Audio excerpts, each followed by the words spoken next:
Moro, moro, moro. Nyt olisi jälleen uusi yritys. Hetken päästä toivon mukaan saadaan Steve Rippon Australiasta, Melbournesta linjoille myös. Jutellaan vähän seiväshypystä ja huomisista Melbournen kansainvälisistä yleisruokilpailuista. Nyt ei puhuta hallikisoista, vaan puhutaan ihan ulkona stadionilla olevista kisoista, mutta mennään niin hetken päästä, kun Steve saadaan linjoille. Ja sieltäpä Steve saatiin linjoille. Otetaanpa tuolta Steve mukaan. Hi, Mikko. Hello, Steve. How are you? Yeah, good. All good. Yeah. All right. Just got that light behind me. We have had some difficulties to get online and my streaming hasn't been working, and at the moment I'm not hearing you. So I have to try to fix something, but let's see. Okay. Test 1, 2. Can you hear me now? I think I'm gonna hear you too. Test now 1, I can 2. hear you. Hello. All right. Hey, we have had, I don't know, really bad luck, or I'm just not comfortable with the techniques or something like that. But anyway, now you are online again with me. Previous interview, it was really good interview, but it didn't come alive. So let's do it again. Yes. Okay. But first, quickly, before you go to sleep, we have here a nice winter morning in Finland, but you have evening, and tomorrow is a competition. But before we go to competition issues, just briefly, Steve, who are you and what you're doing in Australia, and actually what you did in Finland? Yeah. So,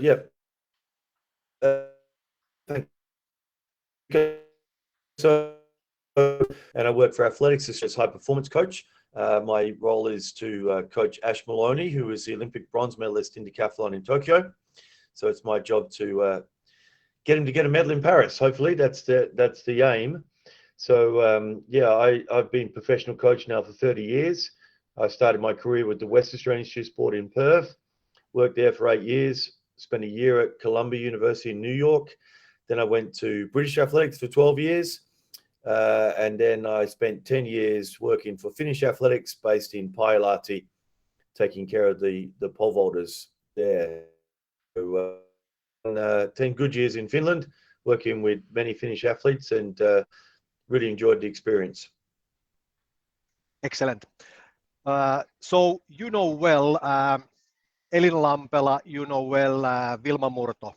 What do you think about these girls or young women, like their progress, and when we watch in Istanbul European Championships, how do you see Wilma and Elina, how they can manage there?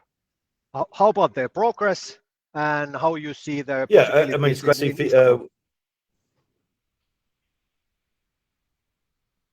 It's great to see the young ladies doing well, and Finnish pole vault going well. It'd be nice if we had some Finnish male pole vaulters doing as well as the girls. But Mikko Pavolo, I'm waiting for Mikko to come through. He had obviously a bad knee injury this year, and with Juha, was great last year for male pole vaulters. But Wilma and Elna are really, getting now to the world class level. Wilma had an exceptional year last year, winning the European Championships with 485, and fulfilling, the great potential she had as a junior. Setting that world junior record at 470 at a very early age, and then having a few kind of stagnant years where she didn't progress. But now finally she's fulfilling her potential and really progressing well to be a potential medalist at major championships. It's excellent to see. Elina Lampela trained with me for a number of years. She moved from Oulu down to Helsinki and used to come to Pailahti to train. Elina as well was an excellent junior, making the finals in Eugene. Jumped 432 as a 17-year-old, but had 5 years with no progress. So it's great to see Elina winning the Finnish indoor champs last week with 451, jumping 455 this season. You know, she's really a contender to make finals in major championships. And if she can improve her level to 470,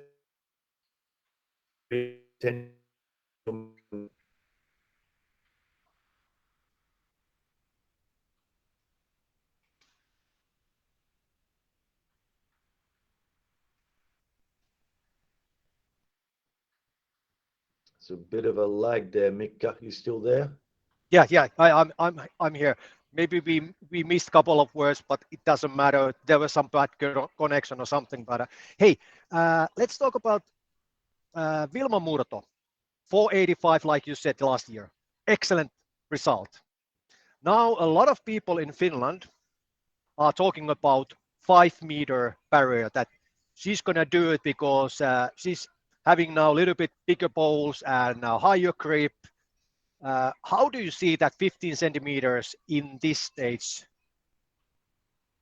Yeah, I mean, there's two ways of jumping higher in pole vault. One's gripping higher on the pole, and the other one is pushing further off of the pole. You know, I think already Wilma has a big grip. She's gripping, 460. She can possibly grip a little bit higher, but I think the 5-meter jump is going to come from Wilma improving her push. So we already know if she's gripping 460, the box is 20 centimeters deep, which then gives a 440 effective grip. If she pushes 60 centimeters, then we get the 5-meter result. So, I think she's really capable of doing that. If she grips 470, then she can push for 50 centimeters. It's about trying to work out the math, but the higher the grip is, the more risky the jump is. So I think 460 is a good grip for her. And then she can really work on her push and getting off the pole and flying the 5-meter jump. It's definitely possible. All right. Hey, then a couple of words about Mondo Duplantis. And let's compare a little bit like Finnish Walters, who's doing now 560, maybe 570, almost 580. What is the biggest difference to make 6 meters plus or going to heights of Mondo Duplantis? Yeah, I mean, Mondo's an exceptional once-in-a-generation athlete. I grew up watching Sergei Bubka set world records, and I thought that Bubka's world records were untouchable. Then Lavany came along and he broke Bubka's record once, and then Mondo's come along and just smashing everything. He looks like he can jump a world record whenever he wants to. And, really the sky's the limit, I think, for Mondo. He can jump 630, 640 even, but his biggest thing will be his motivation and his ability to stay highly motivated to do these special things. But he definitely looks like he's got the talent to do it. Finnish pole vault, the men's pole vaulters, obviously, we got the history with Pentti Nikkala and all the great vaulters over the history through the 70s, but I'm trying to remember the last time a Finnish male pole vaulter made a final, and I think it might be Oscar Beltonimi, maybe at the European Championships in Helsinki in 1994, something like that. It's been so long, but we've got a great generation of young guys right now with Mikko Paavola, Urho Koijanpää, Tommy Holtonen, now with Juha Arasari getting a medal at World Juniors. Finland really deserves to have Finnish pole vaulters at major championships. It was great to see the 3 boys last year in Eugene, and it'll be great to see the boys making finals again as well, because it always amazes me. Finland, a country of 5 million people, we know it as a javelin throwing country, but I know it as a pole vaulting country, and I think that Finland produces so many great pole vaulters for such a small country that you really have good standards, and it'd be great to see those athletes making finals in major champs. Okay, if you have to pick up 2 things, what those Finnish guys should improve to make it to the finals and get that the, let's say, basic level higher than 570? Well, I think the main thing for Finnish pole vaulters, male pole vaulters, is staying injury free. They need consistent year-on-year training without injury interruption, lost days to training or modified days to training. So they need to find, and it's always a problem in Finland, is trying to find the optimal level. We know Finnish pole vaulters aren't fast, but they're always searching for speed and power. And my approach to training is to try to get as good a technique as possible while getting the ultimate speed and power. But I think a lot of the young Finnish guys keep pushing the physical properties so much that they end up getting injured where they could get better gains by being technically better. You know, it's about trying to get that balance between physical and technical training. I think that's the key for me with the Finnish pole vaulters. All right. One more question about pole vault. Greg Duplantis told me yesterday that Mondo is not going to jump in Istanbul. So European Chips title is open. What do you think? Who's going to take it? Oh, that's a tricky question. I mean, there's a lot of guys that are kind of 580, 590 level. I mean, Sondre, the Norwegian guy, is jumping really good. Jumped 590 in Princeton the other day. You know, Corrales, the Greek kid, he jumped an indoor record, I think 583 the other day. You know, there's some really talented guys like Bo Kander, the big German guy. You know, I'm waiting for him to jump 6 meters. He's a huge potential. So it really opens it up. You know, young French guys out there as well. The guy that was at World Juniors with Juha, I can't remember his PB, but he's 580 something as well. You know, so maybe we get a new name. It'll be an interesting final, that's for sure.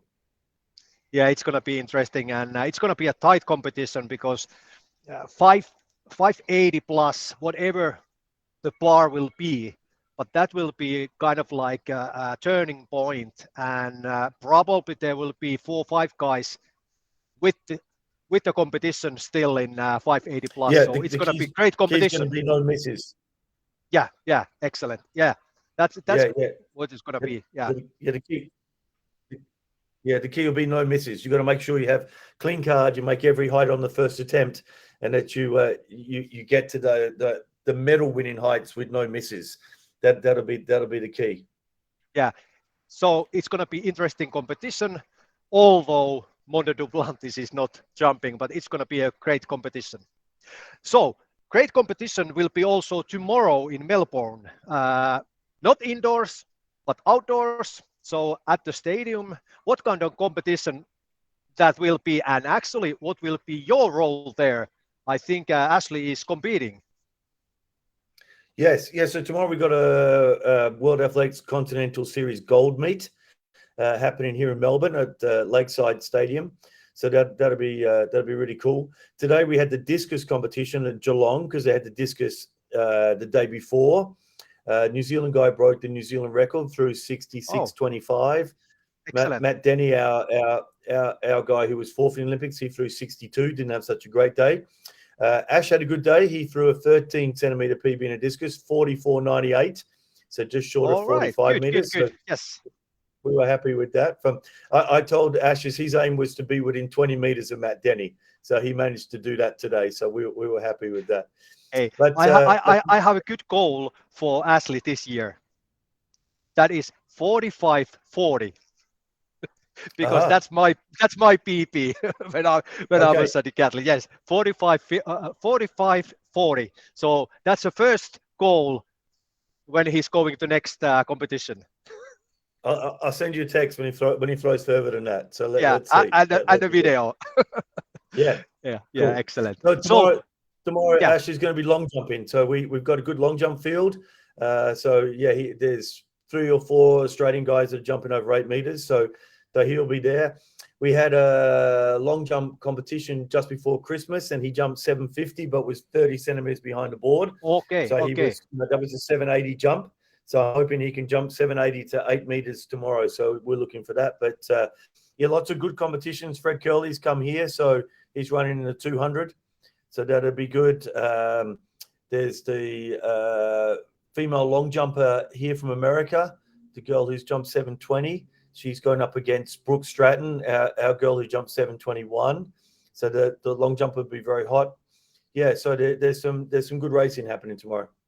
Yeah, and what I'm going to watch with a big interest is women's 100-meter hurdles, because your girl Jeneke was running PB indoors in Europe or in States, but anyway, indoors. And now going to outdoors, and outdoors 100 meter record is 12:66, I think. So it's nice to see if she can improve that too. Yeah. Michelle's from Queensland, from the same state I'm from, so I see her training the track. Yeah, so she's had funny kind of. She has 2 good years, 2 bad years, 2 good years, 2 bad years. Now she's on a going. Liz Clay, who had a really bad accident in Eugene, our other girl who's run 12:70 something, she broke her foot in Eugene. She's just coming back now, so she's not running tomorrow. And Hannah Jones, our other 12:90 girl, she's not running tomorrow. But yeah, it'd be great to see how Michelle goes tomorrow. It's and interesting that she decided to do some indoor competitions, which is not normal for our hurdle girls. So let's see how she goes over the 100 hurdles tomorrow. Excellent. And Steve, if there's any insights or something which happening, just send me a message or something, because we will be online at Seymour Sports, because we're gonna broadcast that competition for people in Finland tomorrow. So if there's something news, just send me text and we will tell about it. Yeah, good. No, super, but hey, super. Steve, thank you. Have a good night, and tomorrow good competition. And let's keep thumbs up for the good results. Thank you so much. Kiitos. Bye-bye. Bye.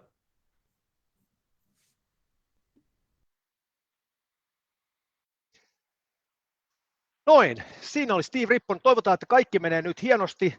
Mennään Facebookissa liveeksi, mennään YouTubessa liveeksi ja saadaan tässä tallenne ja kaikki on hyvin. Nyt täytyy vaan toivoa, että näin tapahtuu. Tekniikka on joskus ihmeellistä. Mutta siis hei, niin kuin tuossa tuli puhetta vähän, niin Seymourilla huomenna Melbournesta kisat. Ja aamupäivällä Seymourille siis. Ja nyt ei muuta kuin heippa heippa mainostan kautta. Moi moi.